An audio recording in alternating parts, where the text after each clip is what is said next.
So Bill Watterson said that happiness isn't good enough for me, I demand euphoria.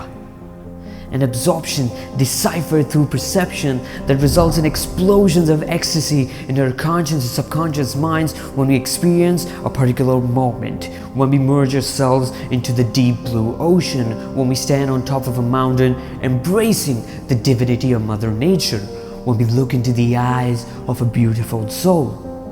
What's interesting is that for years and years, humans have misunderstood this higher state of consciousness for just happiness. And it's for that particular reason, even when we are happy, there's an itch to want something more, something that makes us feel alive, so to speak. And we see this all around us, right? When we fall in love, we call it the honeymoon phase, a phase where everything around us seems to be telling us a story. Every moment seems so beautiful and wow, until everything starts becoming familiar and predictable.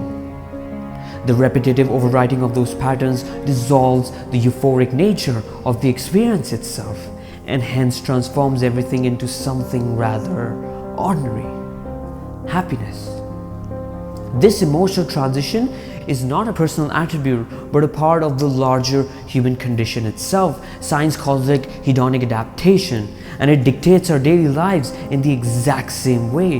When we interact with a new piece of technology that gives us a peek into the future, that beautiful piece of music that gives us tingling sensations across our synapses, the burst of happiness we experience sitting behind the wheel of a new car. All those experiences and things that filled us with this infinite joy and awe initially fail to instill those emotions with time. And I do not wish to accept the ephemeral nature of this rapturous transformation, right? I mean, sometimes I like to delude myself into thinking maybe I can. Every time I have a new favorite song, I do not listen to it every day in hopes of keeping the novelty alive. Sometimes I like to disregard the perfect angle and hold the camera closer to my eyes instead, so as to not just capture the moment, but my perception of the experience itself. And I know these are mere delusions of my mind, for the ecstasy is a biological response to novelty.